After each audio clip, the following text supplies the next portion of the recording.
Hello hello hello and welcome to a new lecture of Class Vista. जहाँ पे हम कर रहे हैं क्लास 11 की तैयारी केमिस्ट्री के साथ। आज हम लोग शुरू करने वाले हैं ऑर्गेनिक केमिस्ट्री का first chapter, general organic chemistry या फिर शॉर्ट में जो हम लोग बोलते हैं जीओसी। तो बिना किसी देरी के चलो शुरू करते हैं। तो पहले हर बार की तरह थोड़ा सा हम लोग इंट्रोडक्शन ले लेंगे। अभी ये जीओसी ऑर्गेनिक केमिस्ट्री ये सब क्या है। तो नॉर्मली ऑर्गेनिक केमिस्ट्री जो है, ऑर्गेनिक केमिस्ट्री को बहुत तरीके से बहुत साइंटिस्ट ने ओवर द इयर्स डिफाइन किया है। अभी हम लोग इस लेवल पे हम लोग ऐसा ही समझेंगे कि organic chemistry is the study of compounds containing carbon in covalent bond with other carbon और हाइड्रोजन और अदर कंपाउंड्स, राइट। ठीक है, मतलब कोवलेंट बॉन्ड बनना पड़ेगा। ठीक है, not ionic bonds, covalent bonds. उसको हम लोग बोलेंगे ऑर्गेनिक केमिस्ट्री। क्योंकि ऐसा भी तो हो सकता है, अगर तुम लोग क्लास 10 में जब तुम लोगों ने कार्बन वाला चैप्टर पढ़ा, उसमें तो बहुत सारा प्रॉपर्टीज पढ़ा होगा, वैलेंसी कैटिनेशन वगैरह प्रॉपर्टीज पढ़ा होगा। क्यों कार्बन इतना लॉन्ग चेन्स फॉर्म कर सकता है, इतना कॉम्प्लेक्स मॉलिक्यूल्स फॉर्म कर सकता है, वो सब तो तुम लोगों ने पढ़ा होगा, कैटिनेशन प्रॉपर्टीज वगैरह। अभी तुम लोग बोलोगे कि वहाँ पे अगर तुम लोगों का डेफिनेशन, शायद तुम लोगों ने क्लास 10 में जो डेफिनेशन पढ़ा होगा वो थोड़ा सा इनकम्प्लीट डेफिनेशन हो सकता है। अ, कि यहाँ पे दिया हुआ होगा कि the study of carbon and carbon related compounds. Actually में ऐसा नहीं है। फॉर एग्जाम्पल अगर तुम CO2 को ही ले लो, carbon dioxide. CO2 is a compound of carbon, like, but this is inorganic, this is not organic, this is inorganic। ठीक है, लेकिन अगर तुम CH4 की बात कर लो, this is also compound of carbon, this is organic, right. तो ऐसा होता है कि बहुत सारे साइंटिस्ट ने बहुत सारे तरीके से डिफाइन करने की कोशिश की थी। बहुत सारा ऐसा छोटा मोटा टिडबिट्स ट्रिविया भी बुक्स में है। जैसे कि बर्जिलियस ने एक बात बताया था कि क्या होता है, एक वाइटल फोर्स होता है। मतलब पहले के दिनों में साइंटिस्ट समझते थे कि, मतलब मानते थे कि ऑर्गेनिक कंपाउंड्स जो होते हैं वो फॉर्म होते हैं सिर्फ लिविंग बींग्स के थ्रू ही। क्योंकि most of our living beings is mainly carbon, made up of carbon. जैसे कि हम लोग का टिश्यूज वगैरह, this is made up of carbon mostly. तो वो लोग भी सोचते थे, जो केमिस्ट मतलब साइंटिस्ट लोग थे, वो समझते थे कि जो ऑर्गेनिक कंपाउंड्स है उसको बनने के लिए एक वाइटल फोर्स की जरूरत है। बर्जिलियस ने ऐसा एक मतलब नाम दिया था, बर्जिलियस। इसने एक नाम दिया था वाइटल फोर्स के बारे में, बात किया था कि वाइटल फोर्स एक होता है जो कि मतलब सिर्फ ह्यूमन मतलब लिविंग बींग्स के अंदर ही होता है। तब वो ही सिर्फ ऑर्गेनिक कंपाउंड्स बना सकते हैं, लैब में हम लोग प्रॉपर मतलब प्रिपेयर नहीं कर सकते। ठीक है, फिर और एक साइंटिस्ट आया जिसका नाम था वोलर। वोलर ने एक ऑर्गेनिक कंपाउंड को प्रिपेयर कर लिया था लैब में ही। ठीक है, उसने क्या किया था, एमोनियम साइनेट को यूज़ किया था, NH4CNO को यूज़ किया था। उससे उसने क्या बनाया, यूरिया बनाया, NH2CONH2। ठीक है, इसको यूरिया बोलते हैं, this is a organic compound. And उसने ये लैब में ही प्रिपेयर कर लिया था। तो जो बर्जिलियस ने बोला था कि वाइटल फोर्स एक कुछ फोर्स होता है लिविंग थिंग्स के अंदर ही, जिससे ही मतलब हम लोग मतलब ऑर्गेनिक कंपाउंड्स डिराइव होता है नेचर में, ऐसा कुछ नहीं था। लैब में भी वो प्रिपेयर हो सकता था। एंड ओवर द इयर्स हम लोग जितना पढ़ते गए, जितना साइंटिस्ट उसके ऊपर रिसर्च करते गए, उतना ही उन लोगों का मतलब क्लियर होता गया कॉन्सेप्ट्स कि कार्बन से जब वो कोवलेंटली बॉन्डेड होता है किसी चीज के साथ, मतलब किसी और एटम्स के साथ, आइदर कार्बन और hydrogen, mostly carbon and hydrogen and some other compounds are also there, अगर उसके साथ कोवलेंट बॉन्ड्स में होता है, तभी वो हम लोग बोलेंगे कि this is a part of organic chemistry, मतलब ऑर्गेनिक कंपाउंड्स है। ठीक है, and organic chemistry mainly deals with, organic chem mainly deals with carbon, carbon के साथ हाइड्रोजन एंड सम अदर्स। जो अदर्स का पोर्शन है वो बहुत कम है। Very important portion for our exam point of view, but the most of the things जो ऑर्गेनिक कंपाउंड्स में बनाया होता है, वो मोस्टली हम लोग डील करते हैं कार्बन एंड हाइड्रोजन के साथ। ठीक है, जो अदर वाला पार्ट है वो सिर्फ उसका कैरेक्टरिस्टिक फुल्ली चेंज कर देता है, and that is the important part जो हम लोगों के एग्जाम पॉइंट ऑफ व्यू से इंपॉर्टेंट है। क्लास 12 में इस हर एक चीज का अलग अलग वाला पोर्शन भी होता है, चैप्टर्स होता है। अभी जो जीओसी है वो जनरल मतलब जस्ट ओवरव्यू देने के लिए ये सब बेसिक्स चीजें हैं। ठीक है, चलो अभी तो इंट्रोडक्शन पार्ट हो गया। अभी हम लोग स्ट्रेट चलते हैं चैप्टर की ओर। और चैप्टर में जाने से पहले हम लोग थोड़ा हाइब्रिडाइजेशन को समझेंगे फिर से। अरे हाइब्रिडाइजेशन, ये तो कहीं पे सुना हुआ लग रहा है। ऐसा तुम लोग अगर सोच रहे हो तो हाँ, मैंने ही पढ़ाया है, जाके देख लो। इस चैप्टर के पहले वाले मतलब पिछले वाले लेटेस्ट जो वीडियोस आया है वो था केमिकल बॉन्डिंग चैप्टर से रिलेटेड। वहाँ पे मैंने VSAPR थ्योरी पढ़ाया है, हाइब्रिडाइजेशन पढ़ाया है एंड मॉलिक्यूलर ऑर्बिटल थ्योरी भी पढ़ाया है। तो वहाँ पे जो हाइब्रिडाइजेशन पार्ट था, VSAPR पार्ट था, दैट इज़ वेरी इंपॉर्टेंट। वहाँ पे मैंने थोड़ा सा बात किया था इस चीज़ के बारे में, कार्बन के बारे में, sp, sp2, sp3, और वो मॉलिक्यूलर ऑर्बिटल थ्योरी में भी था। तुम लोगों को शायद याद होगा, जिसने वो वीडियोस देखा है, पढ़ा है, नोट्स बनाया है, रिवीजन भी किया है, तो उन लोगों को पता होगा कि वहाँ पे मैंने उसके बारे में बात किया था और ये भी बोला था कि this part will again come again in your organic chemistry part. तो अभी जब हम लोग ऑर्गेनिक केमिस्ट्री पढ़ रहे हैं तो वहाँ पे इस चीज़ की ज़रूरत है। तो अगर तुम लोगों ने नहीं पढ़ा हो, प्लीज़ मैं बोलूँगा कि इस वीडियो को अभी पॉज करो, वो वाला वीडियो जाके देखो, समझो, नोट्स बनाओ, अच्छे से देखो, फिर यहाँ पे आ जाओ फिर से, फिर हम लोग कंटिन्यू करेंगे। ठीक है? चलो, और जिन लोगों ने पढ़ लिया है, चलो हम लोग अभी हाइब्रिडाइजेशन के बारे में थोड़ा-सा देख लेते हैं फिर से। तो क्या बोला है, वहाँ पे हम लोगों ने एक बात कही थी sigma bond and pi bond के बारे में, याद है? Sigma bond and pi bond के बारे में फर्स्ट लेक्चर में बात किया था, केमिकल बॉन्डिंग का। तो वो जो सिग्मा बॉन्ड पाई बॉन्ड है, यहाँ पे फिर से आ गया।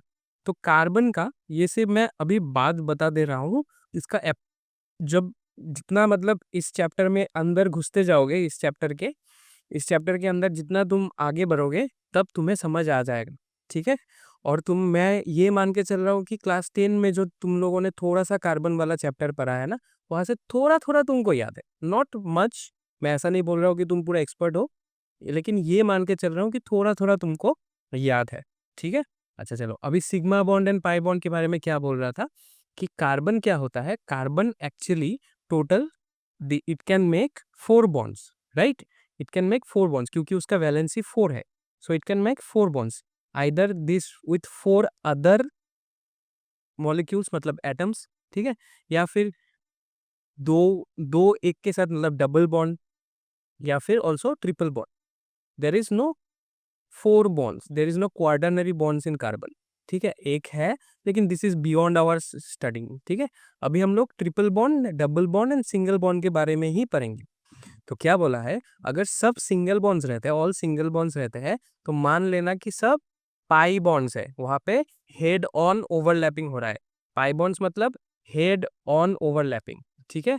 एंड सॉरी, सिग्मा बॉन्ड्स मतलब हेड ऑन ओवरलैपिंग। एंड क्या बोल रहा है, in double bonds one is sigma bond, one is pi bond. मतलब जब डबल बॉन्ड रहेगा, एक सिग्मा होगा, एक पाई रहेगा। जब सिंगल बॉन्ड रहेगा वो सिग्मा ही रहेगा। ठीक है, पाई बॉन्ड मतलब वो था साइडवेज ओवरलैपिंग, याद है? Sigma bond is head on overlapping, ऐसा ऐसा, सपोज पी का बारे में ही बात कर रहा हूँ। And pi bond is sideways overlapping, इन दोनों के बीच, ठीक है, ओवरलैप होता है। एंड अगर हम ट्रिपल बॉन्ड की बात करें, वहां पे एक सिग्मा होगा एंड रिमेनिंग दो क्या होगा, पाई बॉन्ड रहेगा। अगर ट्रिपल बॉन्ड की बात करें, one will be sigma, other two will be pi bonds. समझ आ गया? ठीक है, कार्बन में हम लोग single bond, double bond and triple bond से लेके ही हम लोगों का ये चैप्टर है। तो इस चैप्टर में अगर कहीं पे भी बोल दे कि सपोज, एक तुम लोगों को एक एग्जाम्पल की तरह समझाता हूँ। सपोज एक ये दे दिया सी,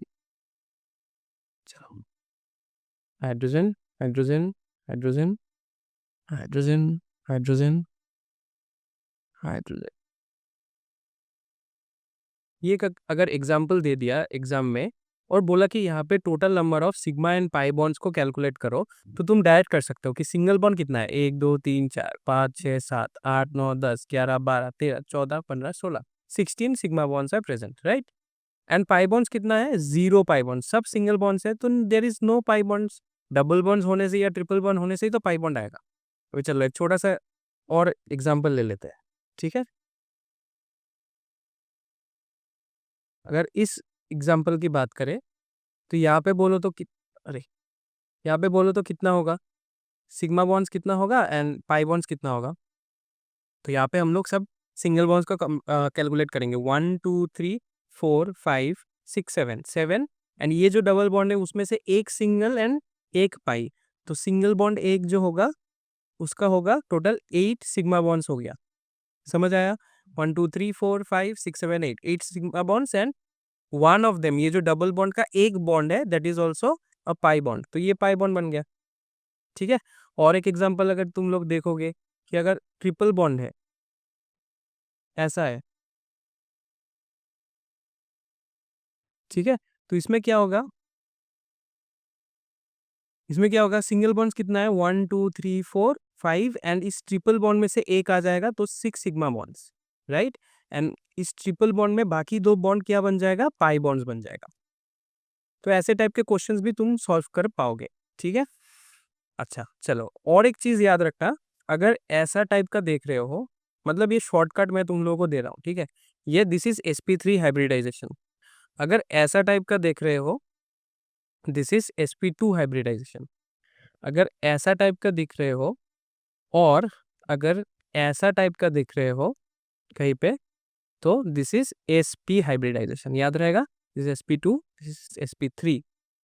तो फिर से वही एग्जांपल लेके हम लोग sp भी, अरे मतलब हाइब्रिडाइजेशन भी हम लोग जान सकते हैं। सपोज दिस, यहाँ पे देखो, 1 2 3 4, इस कार्बन का अगर मैं पकड़ लूँ, सब सिंगल बॉन्ड्स है, और ये इस डायग्राम से कोरिलेट कर रहा है, देखो कार्बन एंड सब 4 single bonds, so this is sp3।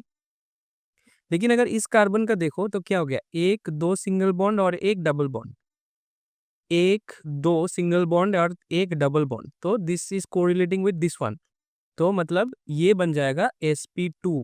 ठीक है। Similarly this is also sp2। तो ऐसे तुम बाकियों का भी असाइन कर सकते हो। ठीक है। चलो अभी हम लोग जाएंगे हमारे नेक्स्ट टॉपिक की ओर। नेक्स्ट टॉपिक, ये सब मतलब छोटा छोटा टिडबिट्स जो है ये सब इंफॉर्मेटिव है, लेकिन उतना भी एग्जाम पॉइंट ऑफ व्यू से नहीं है, जितना है मैंने बता दिया। This is very easy. And एक बात अभी से ही मैं बोल दूंगा कि ये लेक्चर थोड़ा सा बड़ा होगा, क्योंकि बहुत सारा टॉपिक्स कवर करना है। So please keep your self hydrated, एक पानी का बॉटल लेके बैठो, कॉपी बुक्स लेके बैठो, और अच्छे से पढ़ो और नोट्स बना लो। ठीक है, डायरेक्टली वीडियोस देखते देखते ही नोट्स बना दो। Next topic is structural representation of organic compounds. तो इसमें क्या होता है, जो ऑर्गेनिक कंपाउंड्स होता है ना, तो उसको तो कुछ किसी तरीके से हमको रिप्रेजेंट करना होगा, किसी तरीके से हमको दिखाना होगा कि हाँ ऐसे ऐसे ऑर्गेनिक कंपाउंड्स को हम लोग दिखा सकते हैं, पेन एंड पेपर में, स्क्रीन्स में, कहीं पे डायग्राम बना के। ठीक है। तो ये जो रिप्रेजेंटेशन है, जैसे कि मैंने तुम लोगों को अभी एक एग्जाम्पल ऑलरेडी दे दिया कि ऐसा ऐसा टाइप का, these are the types of representation. ठीक है। जो ये वाला मॉलिक्यूल देख रहे हो, ये वाला मॉलिक्यूल देख रहे हो, ठीक है, अरे, और ये वाला मॉलिक्यूल देख रहे हो, इसमें क्या हो रहा है, तुम लोग रिप्रेजेंटेशंस देख रहे हो कि कार्बन एंड हाइड्रोजन को कैसे रिप्रेजेंट करते हैं। एंड ये जो रिप्रेजेंटेशन है, इसी को ही हम लोगों ने नाम दिया है complete structural formula. Actually structural representation 3 types का होता है। एक होता है कंप्लीट स्ट्रक्चरल फॉर्मूला, एक होता है कंडेंस स्ट्रक्चरल फॉर्मूला, एंड एक होता है बॉन्ड लाइन स्ट्रक्चर फॉर्मूला। तीनों के बारे में ही पढ़ेंगे। जो कंप्लीट स्ट्रक्चर फॉर्मूला होता है ना, वो दिस इज नथिंग बट ये जो रिप्रेजेंटेशन है, इसमें क्या होता है, कार्बन या हाइड्रोजन या जितना भी मॉलिक्यूल्स है, मतलब एटम्स है, उसको हम लोग लिखते हैं, एंड उन दोनों के बीच में कितना बॉन्ड्स है। सपोज सिंगल बॉन्ड है तो सिंगल लाइन से दिखाएंगे, अगर डबल बॉन्ड है तो डबल लाइन से दिखाएंगे, या फिर ट्रिपल बॉन्ड है तो ट्रिपल लाइन से दिखाएंगे, ऐसे करके। This is the structure formula. Example एक और ले लेते हैं। सपोज मैंने बोल दिया है C6H14 के बारे में, C6H14, ठीक है, इसमें सब सिंगल बॉन्ड्स होता है। तो carbon, total there is 6 carbons, 1 2 3 4 5 and 6 carbons, and there are 14 hydrogen. तो कैसे, अगर मैंने बोल दिया कि सब में सिंगल बॉन्ड्स ही है, तो यहाँ पे अगर कार्बन, जो लास्ट कार्बन है, चलो इसको मैं दिखा देता हूँ कैसे होता है। जो लास्ट कार्बन होता है उसमें देखो ऑलरेडी एक बॉन्ड इज प्रेजेंट, मैक्सिमम कितना बना सकता है, 3 बॉन्ड बना सकता है। अब अगर इस कार्बन के बारे में सोचोगे, there are 2 bonds already present, right. तो और कितना बॉन्ड बना सकता है वो, और 2, सिमिलरली और 2, 2, 2, एंड लास्ट वाला भी और 3 बना सकता है। एंड इन सबको अगर तुम हाइड्रोजन से फिलअप करोगे एंड काउंट करके देखोगे, there is exactly 14 of this hydrogen atoms. ठीक है। तो C6H14 को हम लोग ऐसे रिप्रेजेंट कर सकते हैं, अगर हम लोगों ने कंप्लीट स्ट्रक्चरल फॉर्मूला लिखना है।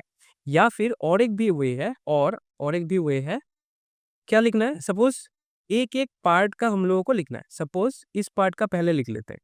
इस पार्ट का क्या है, CH3, मतलब एक कार्बन 3 हाइड्रोजन है, ठीक है। फिर नेक्स्ट है इस पार्ट का, अगर हम लोग बात करेंगे, there is C and 2H, तो मतलब CH2।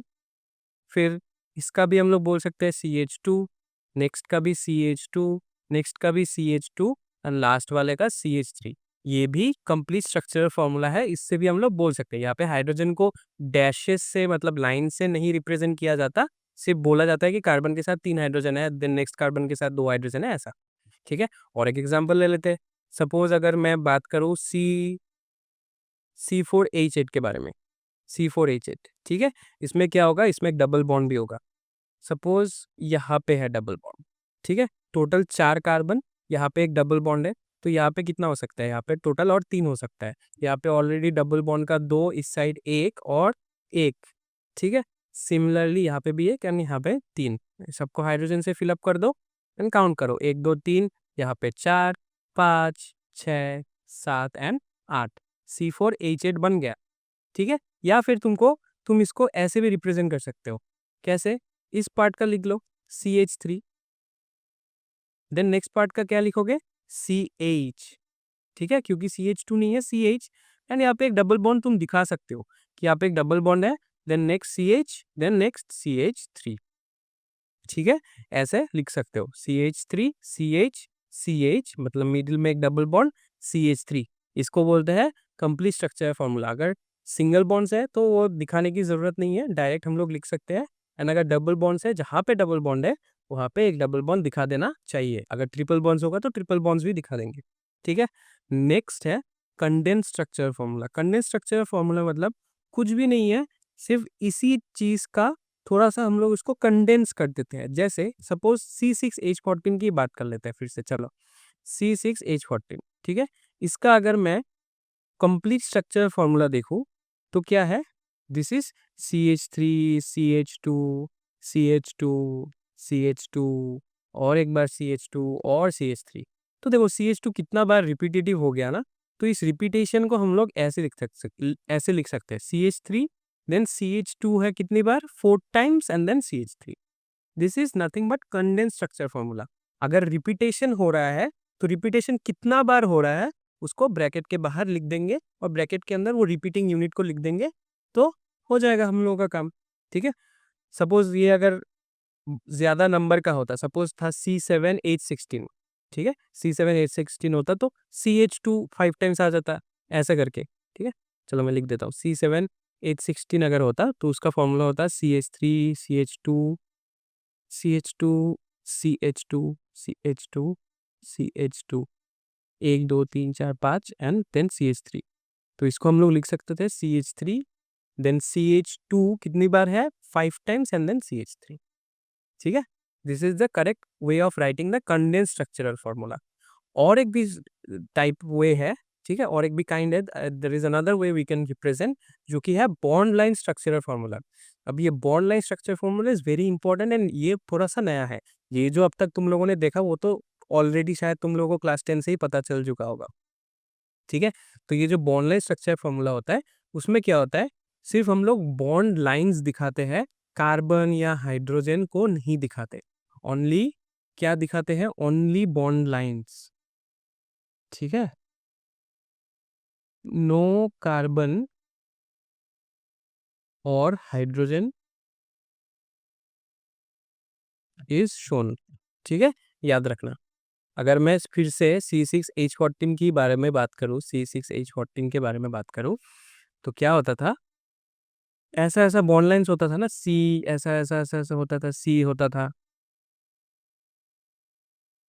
कुछ ऐसा होता था, carbon carbon carbon carbon carbon carbon, फिर उसमें ऐसा हाइड्रोजन्स का लिए, ठीक है।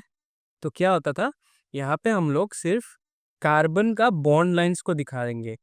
तो क्या होगा, सपोज मैं अगर इसको इरेज कर दूं, हाइड्रोजन को इरेज कर दूं, ठीक है, हाइड्रोजन को इरेज कर दिया एंड कार्बन को भी इरेज कर दिया। अभी क्या हो गया, ये तुमको लग रहा है कि सिर्फ एक डॉटेड लाइन है, तो इसीलिए हम लोगों ने थोड़ा सा इसमें बदलाव किया। अगर ऐसा ही कर देंगे, सिर्फ बॉन्ड लाइंस को ही दिखाएंगे and there will be no carbon और हाइड्रोजन टू शो कहाँ पे क्या है, तो ऐसा लगेगा कि सिर्फ डॉटेड लाइंस है। तो डॉटेड लाइन से तो हम लोग नहीं पहचान पाएंगे, तो इसलिए हम लोगों ने थोड़ा सा चेंज कर लिया। हम लोगों ने क्या किया, जिगजैग लाइंस यूज करना शुरू कर दिया, जहाँ पे each and points meaning means one carbon atom. अगर हमको C6 समझना होगा, मतलब समझाना होगा, तो हम लोग क्या करेंगे, दिस इज 1 2 3 जिगजैग्स, ठीक है, 4 5 एंड देन 6, ठीक है। C6 total 1 2 3 4 5 and 6, there are 6 carbons, C6 and H14 जो हमको दिखाना नहीं है, हाइड्रोजन भी दिखाना नहीं है, उसका बॉन्ड लाइंस भी दिखाना नहीं है। और एक एग्जांपल ले ले, सपोज क्या था वो C4H8 हम लोगों ने लिया था ना, C4H8, उसका क्या होगा, C4 1 2 3 एंड 4, एंड उसके मिडिल में एक डबल बॉन्ड था, तो डबल बॉन्ड को दिखाना होगा ऐसे, ठीक है। 2 एंड 3 के बीच में एक डबल बॉन्ड था ना, यहाँ पे मैंने लिखा भी था ये वाला, देखो 1 2 एंड 3 एंड 4, तो 2 एंड 3 के बीच एक डबल बॉन्ड है, तो इस डबल बॉन्ड को ही हम लोगों ने कहाँ पे दिखाया, यहाँ पे दिखाया है। इस डबल बॉन्ड से हम लोगों ने वो वाला डबल बॉन्ड ही दिखाया है, ठीक है। समझ आ गया। अभी कैसे रिप्रेजेंट करते हैं ऑर्गेनिक कंपाउंड्स को, तो समझ आ गया। अभी जो हम लोगों का सबसे इम्पोर्टेंट पार्ट है जीओसी का, मतलब इस लेक्चर का मैक्सिमम टाइम उसमें ही चला जाएगा। ये तो सिर्फ इंट्रोडक्शंस था, जो मैक्सिमम टाइम कंज्यूमिंग वाला है वो अभी से शुरू होगा, दैट इज द नोमेनक्लेचर वाला पार्ट, ठीक है। अभी हम लोग नोमेनक्लेचर वाले पार्ट में डायरेक्टली जंप करके जाएंगे। चलो शुरू करते हैं nomenclature of organic compounds, and अभी से ही हम लोग सिर्फ रूल्स को समझेंगे। अभी ये रूल्स क्या है, रूल्स क्या है, बहुत सारा चीज़ों को मिला के ही एक आयुपैक नोमेनक्लेचर बनता है, ठीक है। तो उनमें से फर्स्ट जो है that is the word root, ठीक है। वर्ड रूट मतलब यहाँ पे तो डिफिनेशन दिया हुआ है, उसको ही हम लोग फॉलो करेंगे। It represents the number of, कितना मतलब कार्बन एटम है, इससे हमको पता चल जाएगा कि कितना कार्बन एटम है टोटल, ठीक है। लेकिन टोटल नहीं, किसमें से, उसके पेरेंट चेन में या फिर मेन चेन में। अभी ये मेन चेन या पेरेंट चेन कौन सा होता है, this is the longest possible continuous chain of carbon atoms including the functional group. इसके बारे में थोड़ी देर में बाद में पता चल जाएगा, इस चीज को मैं फिर से रिपीट करूंगा, तब थोड़ा समझ जाओगे। एंड मल्टीपल बॉन्ड्स मतलब अगर डबल बॉन्ड है या ट्रिपल बॉन्ड है, उसको भी हम लोग इंक्लूड करेंगे। एंड कंटिन्यूअस चेन बनना पड़ेगा, ऐसा नहीं मतलब सी सी सी सी सी ऐसा। So this is the continuous, अगर इसको हम लोग कंसिडर कर सकते हैं वर्ड रूट के लिए।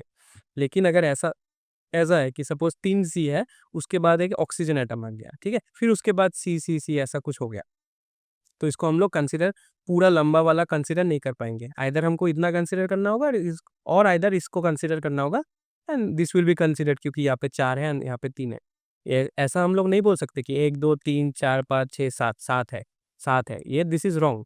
अगर 7 बोल दिया तो रॉन्ग हो जाएगा, ठीक है। लेकिन अगर ये कंटिन्यूअस रहता, ठीक है, ये ऑक्सीजन अगर नहीं रहता, सपोज यहाँ पे सब C होता, तब हम लोग बोल सकते कि हाँ यहाँ पे 7 है, दिस इज करेक्ट, ठीक है। समझ आया। एंड इसके बाद ये तो सिर्फ काउंटिंग है, ये तो काउंटिंग तो हमको पता चल जाएगा, एग्जाम्पल जब करेंगे तो काउंटिंग तो पता चल जाएगा, लेकिन उसका नाम कैसे रखेंगे, अभी इस नाम के लिए भी तुमको क्लास 10 में ऑलरेडी मिल चुका होगा। मैं थोड़ा सा रिफ्रेश कर देता हूँ, पहले से हिंट दे देता हूँ। तुम लोगों ने ये वाला वर्ड सुना होगा ना, मेथ एथ प्रॉप ब्यूट पेंट, सुना है, क्लास 10 में था। अगर कैसे बोलते हैं कि नंबर ऑफ कार्बन से हम लोग जान सकते हैं, नंबर ऑफ कार्बन्स, एंड उसका वर्ड रूट क्या होता है, ठीक है। ऐसा एक टेबल बना लो कॉपी में कि नंबर ऑफ कार्बन्स अगर 1 होगा तो वर्ड रूट होगा मेथ, अगर कार्बन 2 होगा तो होगा एथ या ईथ, अगर कार्बन 3 होगा तो बन जाएगा प्रॉप, अगर देयर आर 4 कार्बन्स देन बन जाएगा ब्यूट, अगर देयर आर 5 कार्बन्स देन बन जाएगा पेंट, ठीक है। नेक्स्ट वाले में चलते हैं, अरे नेक्स्ट पेज में चलते हैं। नंबर ऑफ कार्बन्स फिर से लिखते हैं, तुम लोग कंटिन्यू कर जाना, मेरा तो यहाँ पे पेज खत्म हो गया, इसलिए मैं नेक्स्ट पेज में फिर से लिख रहा हूँ, वरना तुम लोग कंटिन्यू कर सकते हो कि अगर कार्बन 6 होगा तो बन जाएगा हेक्स, अगर कार्बन 7 हो जाएगा बन जाएगा हेप्ट, अगर कार्बन बन जाएगा 8 बन जाएगा ऑक्ट, कार्बन अगर 9 है बन जाएगा नॉन, अगर कार्बन 10 है तो बन जाएगा डेक। ठीक है, फिर से एक बार रिवीजन कर ले। कार्बन 1 है तो मेथ, कार्बन 2 है तो एथ, कार्बन 3 है तो प्रोप, कार्बन 4 है तो ब्यूट, कार्बन 5 है तो पेंट, कार्बन 6 है तो हेक्स, कार्बन 7 है तो हेप्ट, कार्बन 8 है तो oct, carbon 9 is non, carbon 10 is deck. ठीक है, समझ आ गया? अभी से सिर्फ समझ के रखो, जब हम लोग एग्जाम्पल करेंगे समझ आ जाएगा कि कहाँ पे कैसे यूज करना है। ठीक है, अभी this is the word root. Word root मतलब क्यों इसको हम लोग वर्ड रूट बोलते हैं? एक्चुअली क्या होता है, जैसे कि तुम लोगों ने एक ट्री देखा होगा ना, ट्रीज में क्या होता है, जो मेन पार्ट होता है जिससे वो ग्राउंड के अंदर अच्छे से फर्मली रह जाता है, this is called its root, right? Root. तो अभी वर्ड रूट जो है दिस इज वेरी इंपॉर्टेंट, क्योंकि इससे हम लोगों को डायरेक्टली पता चल जाता है कि लॉन्गेस्ट कार्बन चेन कितना है, ये इतना है। अगर मैंने बोल दिया कि हेक्स है, वर्ड रूट इज हेक्स, तो मुझे पता चल गया कि लॉन्गेस्ट कार्बन चेन इज 6। अगर मैंने बोल दिया कि वर्ड रूट इज ब्यूट, तो मुझे पता चल गया कि लॉन्गेस्ट कार्बन चेन इज 4। ठीक है, अभी उसके ऊपर जो बिल्डअप है this is the primary suffix, जिसके बारे में हम लोग पढ़ेंगे। फिर उसके ऊपर जो अगर ब्रांचेस है उसको हम लोग बोलेंगे सेकेंडरी सफिक्स। ऐसा ऐसा ब्रांचिंग भी पकड़ेंगे और भी देखेंगे और भी जानेंगे, एंड इससे हम लोगों का ट्री ऑफ नोमेनक्लेचर कंप्लीट हो जाएगा। ठीक है, ये जो नोमेनक्लेचर का ट्री है इससे कंप्लीट हो जाएगा, जहां से हम लोगों को रूट का अभी से ही पता चल गया। ठीक है, चलो नेक्स्ट इज प्राइमरी सफिक्स। अब ये प्राइमरी सफिक्स क्या है? प्राइमरी सफिक्स है जो तुम लोग डेफिनेशन देख सकते हो, that is use to represent कोई सैचुरेशन या फिर अनसैचुरेशन। सैचुरेशन क्या है सर, अनसैचुरेशन क्या है सर? मतलब सिंपल भाषा में अगर बात करूं तो saturation and unsaturation is nothing.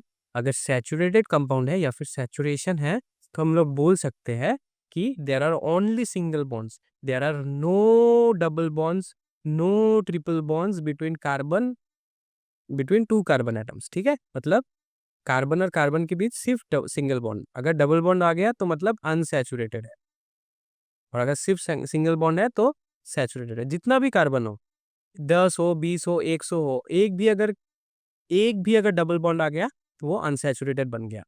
ठीक है, या फिर एक भी अगर ट्रिपल बॉन्ड आ गया फिर भी वो अनसैचुरेटेड बन गया। ठीक है, समझ आ गया? अभी इसका भी थोड़ा सा नियम है, उन सबको लिख देंगे, फिर 2-3 एग्जाम्पल करेंगे। ठीक है, चलो क्या है, अगर it is used to represent saturation or unsaturation in the carbon chain. While writing the name, primary suffix is added to the end of the word root with position. Position के बारे में भी मैं बात करूंगा, अभी के लिए समझ जाओ कि प्राइमरी सफिक्स लास्ट में आएगा।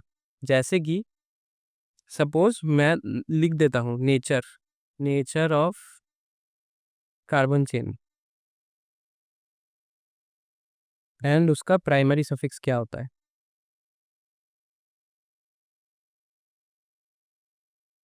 ठीक है, अगर ओनली सिंगल बॉन्ड है, ओनली सिंगल बॉन्ड, तो हम लोग बोलेंगे ए एन ई, यूज करेंगे ए एन ई। अगर वन डबल बॉन्ड तो हम लोग यूज करेंगे ई एन ई। अगर वन ट्रिपल बॉन्ड तो हम लोग यूज करेंगे वाई एन ई, आइन, एन इन आइन। अगर टू डबल बॉन्ड, अगर टू डबल बॉन्ड हो जाएगा तो हम लोग यूज करेंगे एडाइन। अगर टू ट्रिपल बॉन्ड हो गया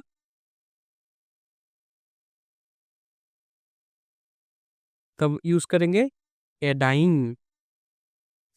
ठीक है, दोनों का प्रोनाउंसिएशन ऑलमोस्ट सेम है, ADIENE, एक है ADIYNE। ठीक है, समझ आ गया?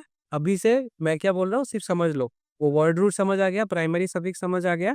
अभी जितना हम लोग आगे बढ़ेंगे, एग्जाम्पल्स करेंगे, समझ आ जाएगा तुमको। ठीक है,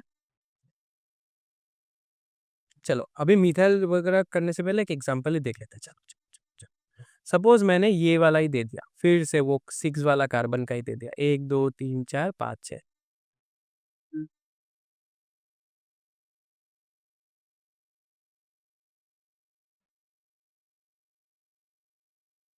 हाइड्रोजन, हाइड्रोजन, सब में हाइड्रोजन है।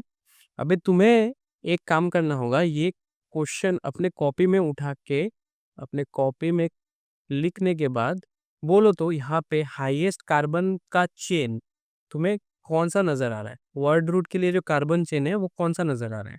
Of course sir, of course आपको ये वाला नजर आ रहा होगा। यहाँ पे 1 2 3 4 5 और 6 कार्बन है, तो यही होगा सर वर्ड रूट।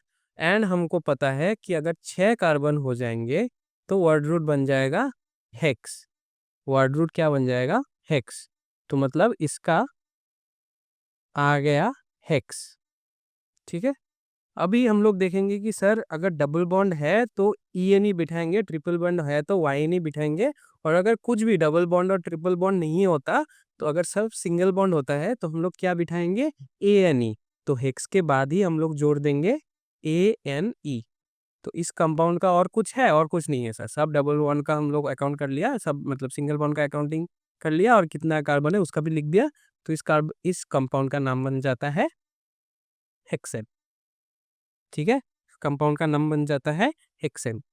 चलो एक और एग्जांपल करते हैं। सपोज ये कंपाउंड मैंने दे दिया CH3 CH CH CH3।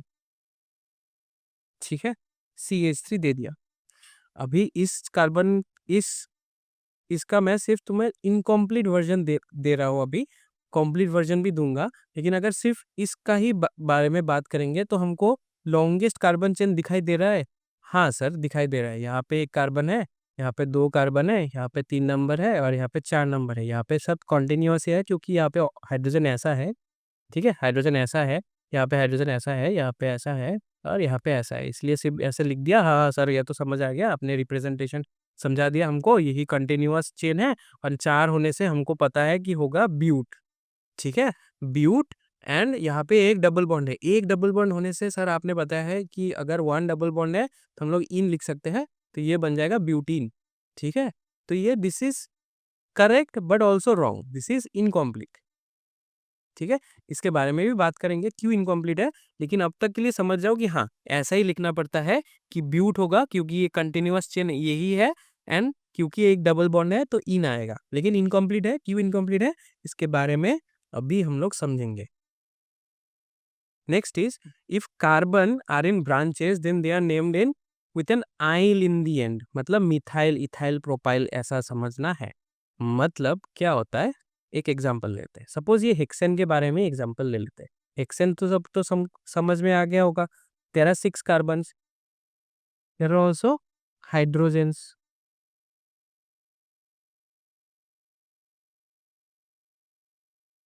These are hydrogens, right. अभी क्या होता है, एक जो ट्रीज देखते हो ना, उसमें क्या देखते हो, एक जो होता है वो मेन मेन जो उसका ट्रंक होता है, ठीक है, मोटा वाला जो पार्ट होता है वो उसका ट्रंक हो जाता है एक ट्री का। This is the main word root. ठीक है, मान लो मैंने बताया था उस रूट्स के बारे में, पर अभी के लिए सिर्फ एग्जांपल के लिए मान लो कि this is the word root. And जो ब्रांचेस होगा, ठीक है, ब्रांचेस होगा वो कैसे अटैच रहेगा? वो वर्ड रूट से ही अटैच रहेगा। मतलब इसको अगर मैं कंसिडर करूं कि वर्ड रूट है, ठीक है, और अगर फॉर एग्जाम्पल एक जो हाइड्रोजन है, सपोज ये वाला हाइड्रोजन, यहाँ पे एक हाइड्रोजन नहीं है, यहाँ पे फिर से कार्बन ही है। कैसा कार्बन है? सपोज 1 कार्बन है, एंड इसका है CH3। ठीक है, ऐसा है, कार्बन है एंड दिस इज CH3। ठीक है, तो ये क्या बन गया? ये बन गया ब्रांच। समझ आ रहा है? ये बन गया branch. This is the branch to the main. ये जो है ये मेन रूट है, मतलब मेन ट्रंक है, दिस इज द ब्रांच। अगर कार्बन रहेगा जो ब्रांच में रहेगा, आइदर इन 1 या फिर 2, यहाँ पे और भी हो सकता था, C ऐसा भी हो सकता था। ठीक है, अगर कोई ब्रांच बन जाए तो उस ब्रांच को हम लोगों ने नाम दिया है कि जितना कार्बन होगा उसका क्या वर्ड रूट होगा। सपोज इसका word root is meth, right. फिर उसका फिर उसका क्या ऐड करना होगा? लास्ट में एंड में क्या ऐड करना होगा? YL। ठीक है, यहाँ पे 1 कार्बन है, this is why it is called as meth, and उसके साथ एक YL भी ऐड करना होगा। और फिर उसके बाद ये इस पोर्शन का लिखना होगा। इस पोर्शन का हमको पता है कि है hex and then ane, and इन दोनों को मिला देना होगा, इन दोनों को मिला देना होगा, so that our final is methyl hexane. ठीक है, ये जो मिथाइल वाला पोर्शन है, ये जो ब्रांचिंग वाला पोर्शन है, वो नाम के पहले आ जाएगा, मतलब वर्ड रूट के पहले ही आ जाएगा। ठीक है, समझ आ गया। लेकिन is this complete? This is also incomplete. क्यों इनकम्प्लीट? मैं फिर से आऊंगा, don't worry, this is not complete, this is incomplete, and फिर से हम लोग आएंगे। चलो, अभी सिर्फ हम लोगों को रूल्स को समझना है। Next is carbon chain are numbered. ये ही जो चीज था जो मिसिंग था। Carbon chain are numbered in such a way that the substituent और branches gets the least number. मतलब either double bond, triple bond, ये सब जो है, दिस और द ब्रांचेस जो होगा, ट्रीज के जैसे अगर ब्रांचिंग करेगा, ठीक है, कार्बन का कुछ ब्रांचिंग अगर हो गया, तो this will get the least number. मतलब ये नंबरिंग क्या है, ये नंबरिंग कैसा होगा, अभी नंबरिंग को समझते हैं। नंबरिंग कैसा होता है, सपोज फिर से मैं वो हेक्सेन वाला ही एग्जांपल ले लेता हूँ, 1 2 3 4 5 6। ठीक है, अगर ये नॉर्मल हेक्सेन होता, ठीक है, नॉर्मल हेक्सेन होता, तो हम लोगों को क्या करना पड़ता, कार्बन का either from left to right और फ्रॉम राइट टू लेफ्ट हमको क्या करना पड़ता, नंबर असाइन करना पड़ता, असाइन करना पड़ता। कैसे करना पड़ता है, देखो मैं सिखा देता हूँ। एक मैं करूंगा, एक आप लोग करेंगे एग्जाम्पल। ठीक है, चलो कैसे होगा, आइदर यहाँ से हम लोग असाइन करेंगे, either it will be 1 2 3 4 5 and 6, और इट विल बी 1 2 3 4 5 एंड 6। तो जहां से भी देखो, अगर तुम यहाँ से देख रहे हो एंड 1 2 3 4 5 6 इस सीरियल में देख रहे हो, और अगर तुम इधर से देख रहे हो 1 2 3 4 5 6, कोई तुमको चेंज नहीं दिख रहा है, तुमको सिर्फ वही दिख रहा होगा। हाँ, हाइड्रोजन एक ऊपर है, एक नीचे है, यहाँ पे एक है, सेम। एंड इधर से भी देखोगे तो एक हाइड्रोजन ऊपर नीचे सेम। तो इसमें कुछ फर्क नहीं पड़ता कि कहाँ से ले रहे हो, 1 2 3 4 5 6 फर्क नहीं पड़ता। फर्क तब पड़ेगा जब यहाँ पे सपोज एक ब्रांच आ जाएगा, जो मैंने लास्ट एग्जांपल लिया था उसी को मैं फिर से दिखा रहा हूँ, कि अगर यहाँ पे कार्बन आ जाता एंड इसका एक ब्रांच आ जाता, मतलब CH3 आ जाता यहाँ पे, तो this is single bond. Okay, तो इसमें क्या होता, सपोज फिर से मैं नंबर असाइन करने की कोशिश करूँ, लेफ्ट टू राइट और लेफ्ट राइट टू लेफ्ट। अगर सपोज राइट टू लेफ्ट करूँ तो ये 1, ये 2, ये 3, ये 4, ये 5 एंड ये 6। एंड अगर लेफ्ट टू राइट करूँ तो 1 2 3 4 5 एंड 6। समझ आ रहा है? अगर मैं इधर से इस मॉलिक्यूल को देखूं तो मुझे नजर आ रहा होगा कि 1 2 3 4 5 नंबर पोजीशन पे एक कार्बन है, उसके ऊपर एक कार्बन है, ठीक है, एक ब्रांच है। एंड अगर मैं इसको इधर से देखूं तो मुझे नजर आ रहा होगा कि इधर तो 5 नंबर में था, इधर में 2 नंबर में है। तो हमको कौन सा चूज करना पड़ेगा, बोथ आर करेक्ट इफ कुछ भी ब्रांचिंग नहीं है, कुछ भी सब्स्टिट्यूएंट नहीं है, कोई भी डबल बॉन्ड वगैरह नहीं है। लेकिन अगर डबल बॉन्ड या फिर ब्रांचिंग या फिर सब्स्टिट्यूएंट आ जाए, तब हम लोगों को क्या कंसीडर करना पड़ेगा, such a way that it gives the least number. मतलब 5 को हम लोग कंसिडर नहीं कर पाएंगे, 2 को ही कंसिडर करेंगे। ठीक है, 2 को ही कंसिडर करेंगे।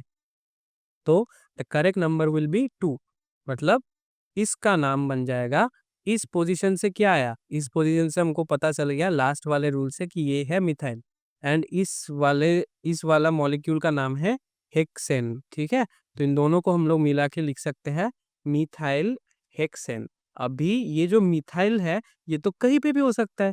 ये मिथाइल ग्रुप अगर मैं बोल नहीं मेंशन कर दूं कि ये कौन से पोजीशन में है, तो ये मिथाइल ग्रुप यहीं पे भी हो सकता है, यहाँ पे भी हो सकता है, यहाँ पे भी हो सकता है, यहाँ पे भी हो सकता है। कार्बन 1 से लेके 6 तक किसी भी पोजीशन में हो सकता है। लेकिन हमें पता है कि ये 2 नंबर पोजीशन में है, इसलिए हम लोग लिखेंगे 2 मिथाइल हेक्सेन। ठीक है, सेम अगर हेक्सेन ही ले लूं, अगर हेक्सेन ही ले लूं, सपोज 1 2 3 4 5 एंड 6, एंड यहाँ पे इसमें हाइड्रोजन दे दूं, इसमें हाइड्रोजन दे दूं, लेकिन इसमें थोड़ा सा चेंज कर दूं।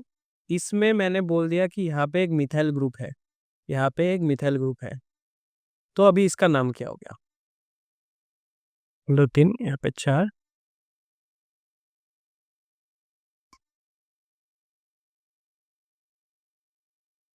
ठीक है, अभी इसका नाम क्या हो गया, फिर से हम लोग देखेंगे ट्रायल एंड एरर करके।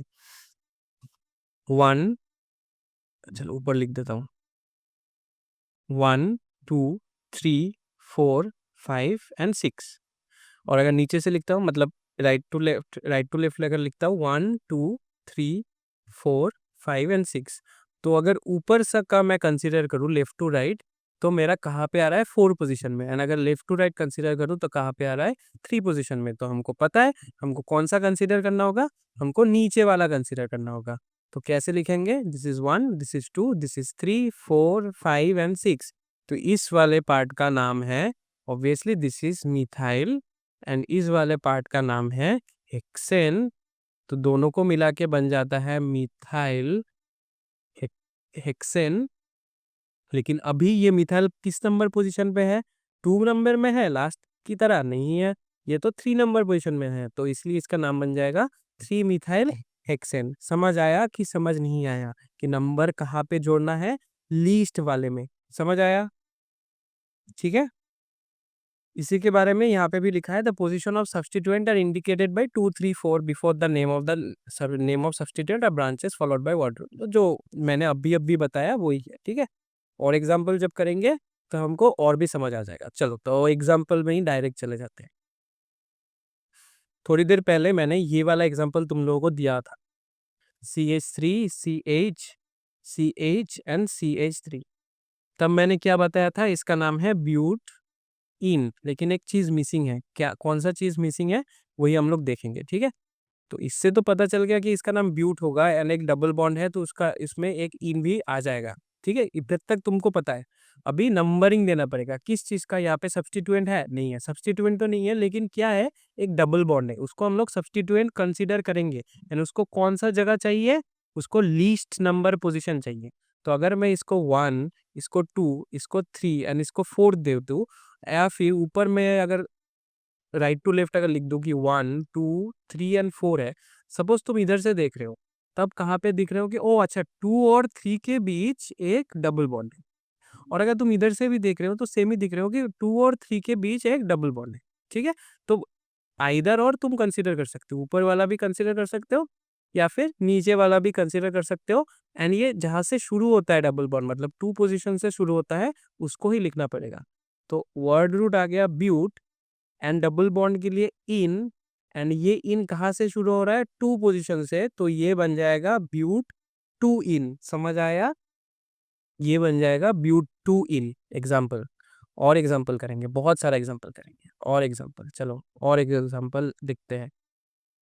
सपोज मैंने दे दिया CH2 CH2 CH CH फिर CH2, ठीक है। ये अगर दे दिया, इसमें क्या होगा, चलो पहले तो हमको ये पता चल गया 1 2 3 4, तो लॉन्गेस्ट चेन है ब्यूट का, ठीक है। एंड यहाँ पे 2 है, ठीक है, 2 है, 1 2 3 4, 2 डबल बॉन्ड्स है, तो क्या आ जाएगा, ब्यूटाडाइन, ब्यूटाडाइन ऐसा आ जाएगा। लेकिन नहीं नहीं नहीं, और भी एक चीज है, क्या है, नंबर देना पड़ेगा। तो नंबर चलो असाइन करते हैं। नंबर अगर मैं ऐसे असाइन करूँ कि 1 2 3 एंड 4, और 1 2 3 एंड 4, तो देखो देख सकते हो, अगर इधर से देखूँ तो भी 1 पोजीशन एंड 3 पोजीशन में आ रहा है, और इधर से देखूँ तो भी 1 पोजीशन एंड 3 पोजीशन में आ रहा है। तो कोई भी एक को कंसिडर कर सकते हैं। सपोज नीचे का ही कंसिडर कर लेते हैं, 1 एंड 3 पोजीशन में आ रहा है, तो क्या हो जाएगा, ये बन जाएगा, एक्चुअली में इसका नाम बन जाएगा not butadiene, it's buta 1 3 then diene, ठीक है। ए वाला पार्ट मतलब ब्यूटा बन जाएगा, देन मिडिल में पोजीशन को इंडिकेट करना पड़ेगा। 1 और 3 में है तो 1 3, एंड देन 2 इन है तो डाई इन। अगर यहाँ पे सपोज 3 इन होता, मतलब 3, देयर आर 3 डबल बॉन्ड्स, तब हो जाता ट्राई इन, ठीक है। समझ आया, चलो और एक और एग्जांपल करते हैं, बहुत सारे एग्जांपल करेंगे आज, एग्जांपल का ही करेंगे, बहुत एग्जांपल भर देंगे आज, पूरा कॉपी एग्जांपल से, ठीक है। चलो इसका बताओ, CH3 CH2 CH2 CH CH2 CH3, CH2 CH3। ऐसा अगर आ गया तो हमें पहले वर्ड रूट को कैलकुलेट करना पड़ेगा। चलो वर्ड रूट अगर कैसे देखेंगे, इफ अगर हम लोग ऐसे कैलकुलेट करते हैं लंबा अगर, तो 1 2 3 4 5 6, लेकिन हम लोग ऐसे भी तो कैलकुलेट कर सकते हैं 1, ठीक है, ये तो कैलकुलेट हो गया। अगर ब्रांच का भी कैलकुलेट कर सकते हैं तो 1 2 3 4 देन 5 एंड 6, ये भी 6 आ रहा है, तो देर इज सेम, ठीक है, जहां से भी कैलकुलेट करो दिस इज सेम। यहाँ से भी कैलकुलेट करके देख सकते हो, इधर से स्टार्टिंग करके 1 2 3 4 5, या फिर 1 2 3 4 5 6। तो लॉन्गेस्ट कार्बन चेन हमको चाहिए, तो लॉन्गेस्ट कार्बन चेन हम लोग पकड़ लेते हैं कि this is our longest carbon chain, this is our longest carbon chain. इसको हम लोग एक रेक्टेंगल से डेनोट करते हैं, this is our longest carbon chain. And फिर से इसको नंबरिंग भी देना पड़ेगा। तो पहले लॉन्गेस्ट कार्बन चेन के लिए हमको पता है कि यहाँ पे 6 है तो हेक्स आ जाएगा। There are all single bonds, तो AN ही आ जाएगा, कोई डबल बॉन्ड का कोई झमेला नहीं है अभी तक। लेकिन एक चीज का झमेला है, जो कि है इसका ब्रांचिंग। इस ब्रांच को लेके हम करें क्या? इस ब्रांच को लेके हमें पता है कि इस ब्रांच का नाम हो जाएगा, क्योंकि दो है, दो कार्बन है तो इथ, एंड क्योंकि ब्रांच में है तो आइल, तो बन जाएगा इथ आइल। अभी क्या बन गया? Ethyl and hexane. लेकिन इस ब्रांच का तो पोजीशन भी इंपॉर्टेंट है, क्योंकि ये इथाइल ग्रुप यहीं पे भी तो हो सकता है, यहाँ पे भी हो सकता है, यहाँ पे भी, यहाँ पे भी, यहाँ पे भी, लेकिन स्पेसिफिकली इस कार्बन में है, तो इस कार्बन का पोजीशन जानना जरूरी है। तो अगर मैं 1 2 3 4 5 6 ऐसा लिखूं, तो यहाँ पे क्या आ जाता है, देखो कि थर्ड पोजीशन में आ रहा है, ठीक है। अगर मैं यहाँ से लिखूं 1 2 3 4 5 एंड 6, तो यहाँ पे फोर्थ पोजीशन में आ रहा है, जो कि हमको चाहिए नहीं, हमको चाहिए जो कम पोजीशन में आ रहा है, तो थर्ड पोजीशन में आ रहा है। तो थर्ड पोजीशन में क्या है? थर्ड पोजीशन में इथाइल है, एंड मेन वर्ड रूट है हेक्स, एंड सब सिंगल बॉन्ड है, इसलिए हेक्सेन। तो इस कंपाउंड का नाम बन गया 3 इथाइल हेक्सेन। ठीक है, समझ आ रहा है 3 इथाइल हेक्सेन क्यों लिखा मैंने? चलो और एग्जाम्पल करेंगे, लेकिन उससे पहले एक और रूल्स समझ लेते हैं। क्या बोला है? If the same substituent occurs more than once then di is used. जैसा कि हम लोगों ने वो डाइन वाले में भी देखा, ट्राई इज यूज्ड अगर 3 में है, टेट्रा इज यूज्ड अगर 4 है, ठीक है, before the name of the substituent. जैसा कि एग्जाम्पल देखते हैं, चलो CH3 C CH3 CH3 CH3।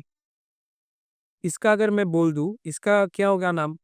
अभी तुम्हें पहले तो सबसे पहले लॉन्गेस्ट कार्बन चेन देखना है, 1 2 3, ओके, 1 2 3, ओके, 1 2 3, ये भी हो सकता है 1 2 3, जहां से भी देखो 3 है।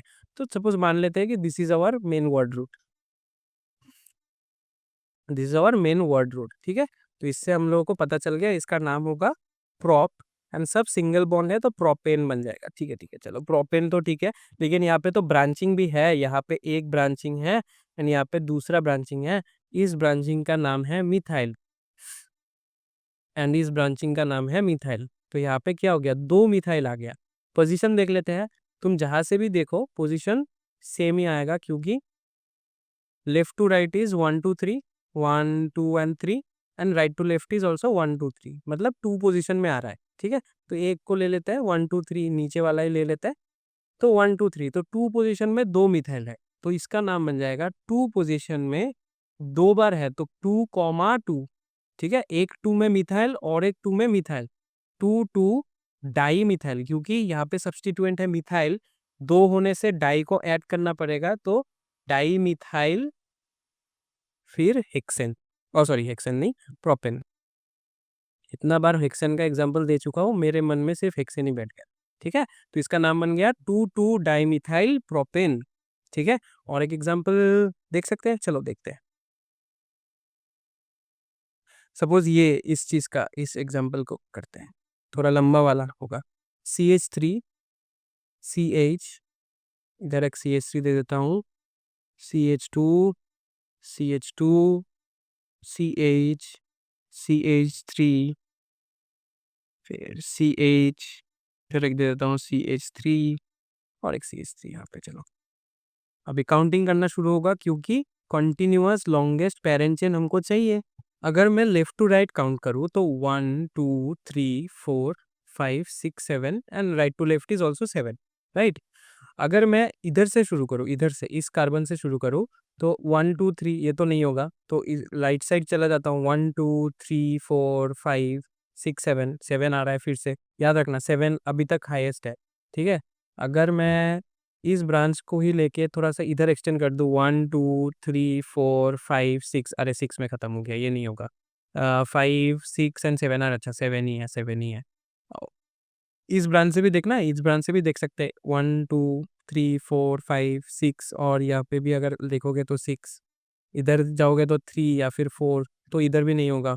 इस ब्रांच का भी अगर देखोगे तो 1 2 3 4 5 6 7, 7 ही आ रहा है, मतलब घुमा फिरा के यहाँ पे मुझे 7 ही आ रहा है। तो हम लोग सपोज स्ट्रेट को ही देख लेंगे, ब्रांच को भी इंक्लूड कर सकते थे, तब ये स्ट्रेट वाला ही ब्रांच बन जाता। तो चलो अभी स्ट्रेट में भी 7 आ रहा है, तो स्ट्रेट को ही इन मतलब पकड़ लेते हैं कि वर्ड रूट है।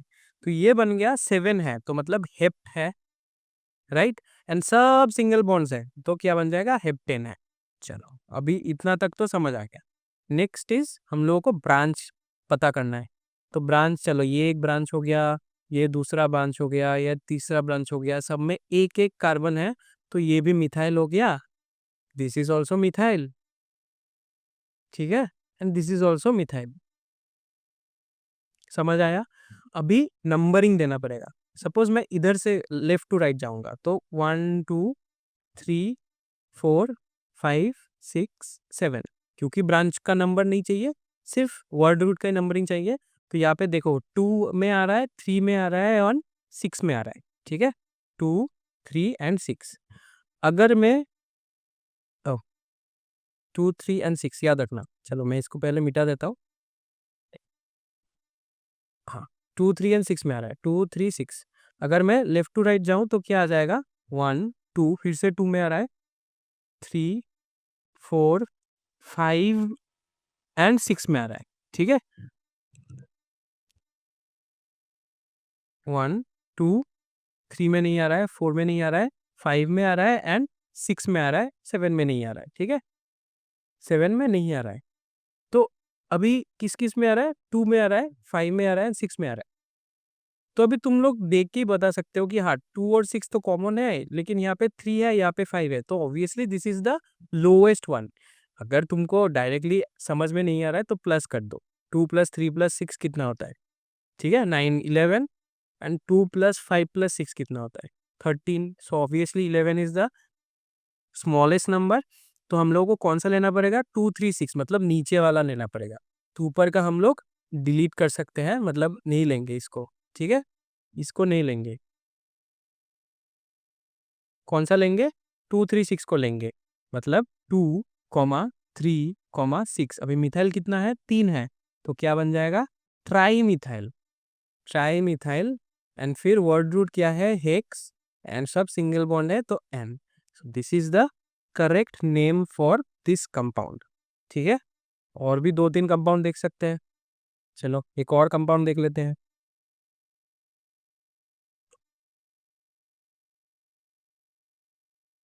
CH3, CH2, CH, CH2, CH3, CH2, CH, CH3, CH2 and CH3, ठीक है।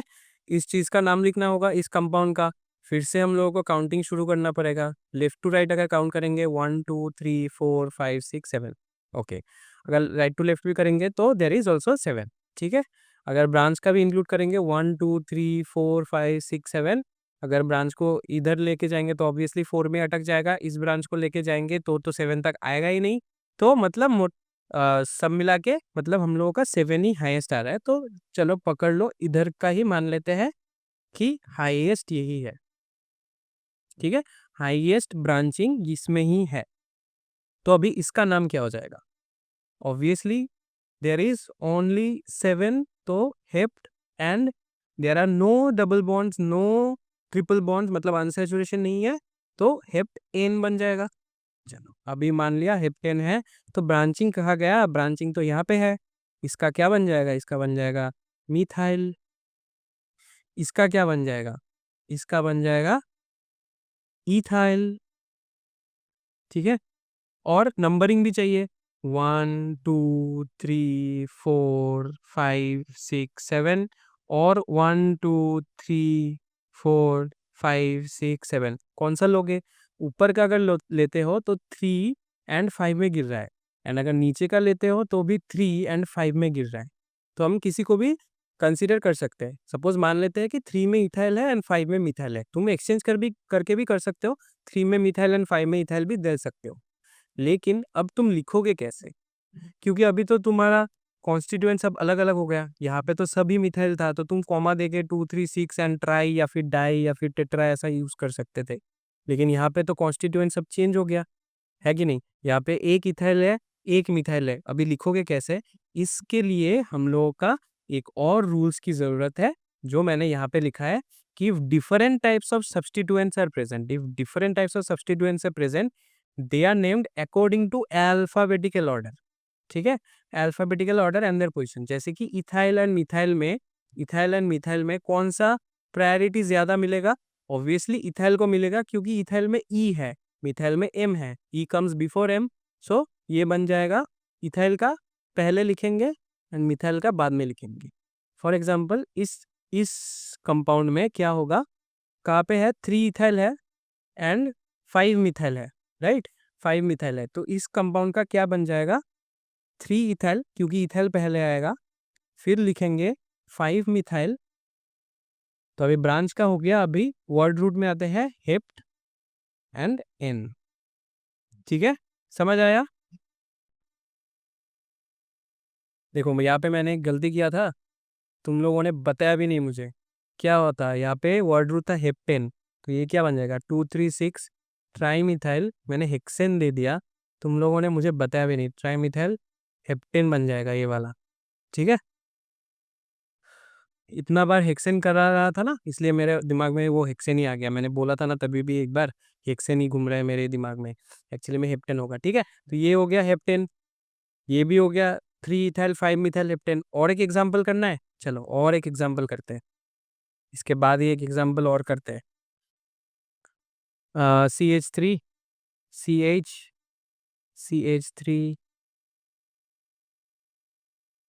CH2, CH2, CH, CH2, CH2, और सॉरी CH3, CH2 एंड यहाँ पे एक CH3।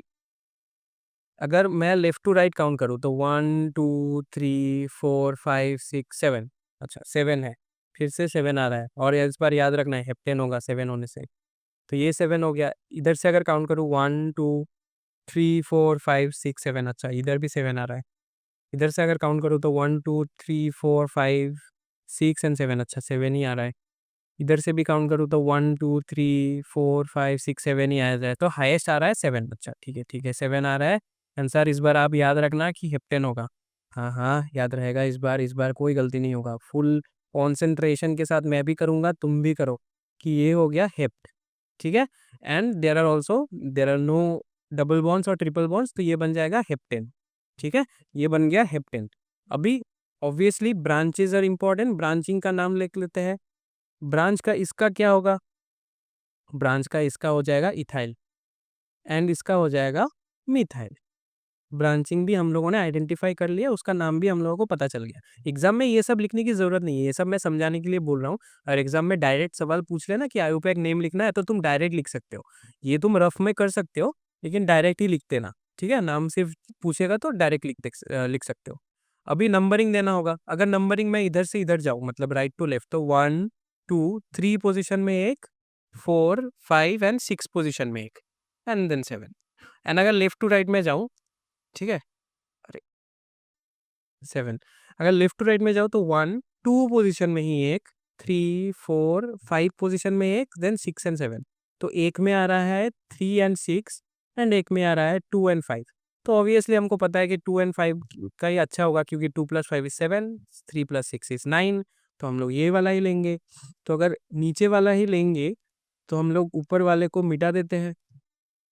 चलो ऊपर वाले को हम लोग मिटा देते हैं, सिर्फ नीचे वाला ही रखते हैं कि 1 2 3 4 5 6 एंड 7, जहाँ पे 5 में है N2 में है, तो ये बन जाएगा 2 मिथाइल, ये बन जाएगा 5 इथाइल। अभी लिखना कैसा है, हमें हमेशा याद रखना है कि अल्फाबेटिकली सबसे पहले जो ब्रांच आएगा, मतलब सब्स्टिट्यूएंट आएगा, उसका ही पहले लिखेंगे। इस केस में हम लोग पहले किसका लिखेंगे, हम लोग पहले लिखेंगे इथाइल का, क्योंकि ई है। तो ये बन जाएगा 5 इथाइल, फिर उसके बाद आ जाएगा 2 मिथाइल, ठीक है, एंड फिर उसके बाद हेप्ट, एंड फिर उसके बाद ANE, heptane. 5 ethyl 2 methyl heptane. तो this is the correct answer, ठीक है। चलो, अभी हम लोग इस लेक्चर को, क्योंकि ये लेक्चर बहुत बड़ा हो गया, अभी तक शायद 1 घंटे के आसपास हो गया, हाँ ऑलमोस्ट 1 आवर कंप्लीट हो गया है, तो इस लेक्चर को कर देते हैं ख़त्म, ठीक है। तो एक समरी हम लोग ले लेते हैं। आज हम लोगों ने क्या क्या सीखा। आज हम लोगों ने पहले सीखा है रिप्रेजेंटेशन, कैसे हम लोग रिप्रेजेंट कर सकते हैं, ठीक है। एक तो हो गया पूरा, मतलब फुल स्ट्रक्चर जो हो गया, ठीक है। एक हो गया कॉन्डेंस्ड, एक हो गया सिर्फ बॉन्ड लाइन से दिखाना, ठीक है। एंड हम लोगों ने पहले वाला सिर्फ वर्ड रूट कैसे निकाल सकते हैं एंड प्राइमरी सफिक्स कैसे लिख सकते हैं, प्राइमरी सफिक्स का बहुत सारा रूल्स था, वो हम लोगों ने देख लिया। ये हम लोगों का कंप्लीट हो गया है आज के लेक्चर में, लेक्चर नंबर 1 में। तो जो नेक्स्ट लेक्चर आएगा उसमें हम लोग देखेंगे सेकेंडरी सफिक्स के बारे में। सेकेंडरी सफिक्स का कैसे हम लोग प्रायोरिटी ऑर्डर लिख सकते हैं, मतलब सेकेंडरी सफिक्स का एक होता है प्रायोरिटी ऑर्डर, उसका भी उसका भी देखेंगे। सेकेंडरी सफिक्स कैसे लिखते हैं उसका भी देखेंगे। फिर बेंजीन का देखेंगे, बेंजीन या फिर सब्स्टिट्यूटेड बेंजीन का देखेंगे, ठीक है, सब्स्टिट्यूटेड बेंजीन का देखेंगे। फिर उसके बाद ये शायद और बहुत सारा एग्जाम्पल्स भी हम लोग करेंगे लेक्चर नंबर 2 में। तो इन सब को लेकर मतलब हम लोगों का नोमेनक्लेचर वाला पार्ट है। दिस इज आवर नोमेनक्लेचर वाला पार्ट। ये जो नोमेनक्लेचर पार्ट है, इसमें हम सबको देखना होगा। नोमेनक्लेचर ही दो लेक्चर्स तक चलेगा, क्योंकि मैं बोल रहा हूँ ये जो चैप्टर है ना ऑर्गेनिक केमिस्ट्री का, 2 ही चैप्टर है।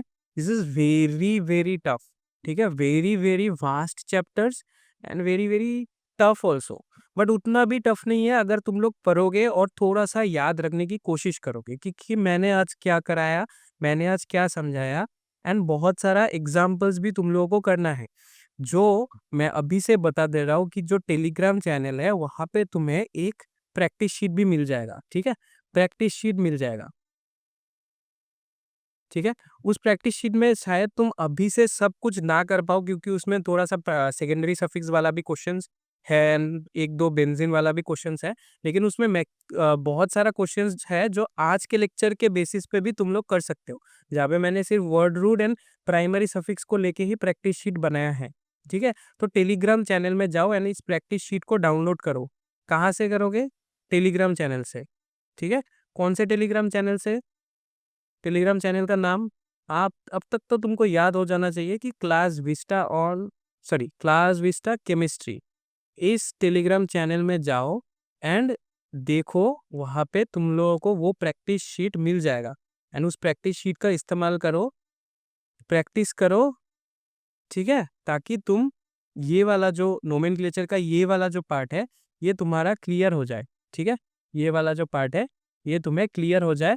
एंड जो नेक्स्ट वाला हम लोग करेंगे लेक्चर नंबर 2, तब तुम्हें फिर से मुझे लेसन नंबर 1 में, मतलब लेक्चर नंबर 1 का फिर से समझाना ना पड़े, ठीक है। लेक्चर नंबर 2 को हम लोग ऐसे ही शुरू करके, मैं एज्यूम करके शुरू करूंगा कि तुम्हें प्राइमरी सफिक्स वाला पोर्शन पता है, वर्ड रूट वाला पोर्शन पता है, हम लोग सिर्फ डायरेक्टली सेकेंडरी सफिक्स में जाएंगे एंड बहुत सारे एग्जाम्पल क्लास में भी पढ़ेंगे। एंड फिर से तुम्हें एक प्रैक्टिस शीट में दे दूंगा, जो लेक्चर नंबर 2 के बाद भी तुम्हें मिल जाएगा। लेक्चर नंबर 1 के बाद एक प्रैक्टिस शीट, लेक्चर नंबर 2 के बाद एक प्रैक्टिस शीट, एंड उसके बाद भी हम लोगों का बहुत सारा पोर्शन बच जाएगा, ठीक है। वो टूटना, इंटरमीडिएट फॉर्म होना, फिर इफेक्ट्स के बारे में बहुत सारा कुछ देखना है।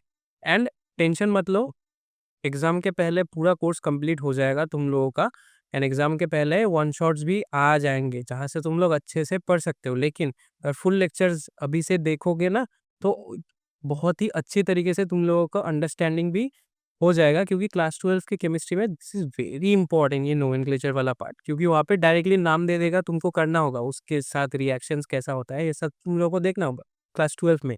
इवन इसका जो सेकंड मतलब नेक्स्ट चैप्टर है, इसके बाद वाला चैप्टर ऑर्गेनिक केमिस्ट्री का हाइड्रोकार्बन्स जिसका नाम है, उसमें भी डायरेक्ट तुमको नाम दे देगा और रिएक्शंस के बारे में बता देगा। अगर तुम्हें नाम ही नहीं पता और नाम से कैसे स्ट्रक्चर बनाना है नहीं पता, या फिर स्ट्रक्चर दे देगा उसका नाम नहीं पता, तो तुम कैसे लिखोगे, है ना? तो इसलिए naming naming is very important. Nomenclature word is this is why it is very important. इसलिए मैं 2 लेक्चर्स में इसको डिवाइड कर दिया। मैं चाहता तो और भी फास्ट पढ़ा के आज ही निपटा दे सकता था, लेकिन मैंने नहीं निपटाया क्योंकि मैं अच्छे से समझाने की कोशिश करा रहा हूँ और तुम लोग भी थोड़ा अच्छे से पढ़ो, ठीक है? एंड टेलीग्राम से वो प्रैक्टिस शीट डाउनलोड कर लो और वहाँ से और भी चीज़ें डाउनलोड कर सकते हो। कौन सा चीज़ है? लेक्चर नोट्स भी डाउनलोड कर सकते हो। ये जो लेक्चर नोट्स तुम्हें मिल जाएगा ना, ये तुम वहाँ से डाउनलोड कर सकते हो, ठीक है? एंड इसी के साथ ये लेक्चर को मैं करता हूँ ख़त्म। So thank you for joining, जो अब तक यहीं पे हो, अच्छे से पढ़ रहे हो। आई थैंक यू ऑल तुम लोगों के डेडिकेशन के लिए। मैं यहाँ पे खड़ा हूँ, मैं अपने डेडिकेशन से मैं अपना वीडियोस पोस्ट करता रहूँगा, लेकिन आई थैंक यू कि तुम लोग डेडिकेशन से अभी भी पढ़ रहे हो, क्लास विस्टा को इतना सपोर्ट कर रहे हो। तो जाते वक्त और भी थोड़ा सपोर्ट करते जाओ, लाइक करके जाओ एंड शेयर कर दो अपने फ्रेंड्स के साथ, ताकि उनका भी हेल्प हो जाए। And don't forget to subscribe the channel. अभी भी अगर सब्सक्राइब नहीं कर रहे हो, क्योंकि मैं कुछ दिन पहले ही वो मैट्रिक्स देख रहा था, एनालिटिक्स देख रहा था, तो देख रहा था कि most of you guys are not subscribe to the channel. Over 75 से भी ज़्यादा परसेंटेज कुछ था, 79 ऐसा कुछ था, those are not subscribe to the channel. अगर देख रहे हो वीडियोस, अच्छा लग रहा है, एंजॉय कर रहे हो, तो सब्सक्राइब टू द चैनल, ताकि तुम्हें भी पता चल जाए कब नए वीडियो आ जाए। क्योंकि केमिस्ट्री का आ रहा है एंड केमिस्ट्री के बाद शायद एग्ज़ाम से पहले वन शॉट्स किसी और और सब्जेक्ट का भी आ भी सकता है। हू नोज़, सरप्राइज़ है वो।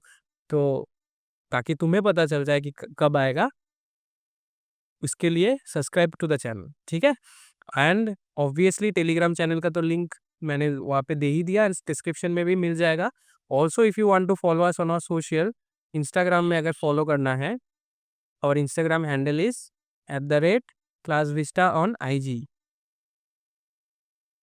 ठीक है? एंड अगर हमको फेसबुक में फॉलो करना है, तो you can also follow us on Facebook, सिर्फ क्लास विस्टा सर्च करो, आपको मिल जाएगा, ठीक है? मैं बोलूँगा, जैसा कि मैं हर बार बोलता हूँ, कि सोशल मीडिया से दूर रहो, लेकिन अगर करना है तो थोड़ा वहाँ पे भी पढ़ाई से लेके रिलेटेड चीज़ें देखो, ठीक है? चलो, thank you for joining this lecture. मैं मिलता हूँ आपसे बहुत ही जल्द, शायद संडे से पहले ही मिल जाऊँगा। अगर नहीं मिलता हूँ तो नेक्स्ट संडे को मिलते हैं लेक्चर नंबर 2 से, जहाँ पे हम लोग नोमेनक्लेचर को कर देंगे ख़त्म। एंड ऑर्गेनिक केमिस्ट्री का आधा पार्ट तो नोमेनक्लेचर ही है, तो नोमेनक्लेचर ख़त्म तो ऑर्गेनिक केमिस्ट्री आधा ख़त्म। चलो, मैं मिलता हूँ आपसे नेक्स्ट लेक्चर में, तब तक के लिए पढ़ते रहो एंड बाय बाय।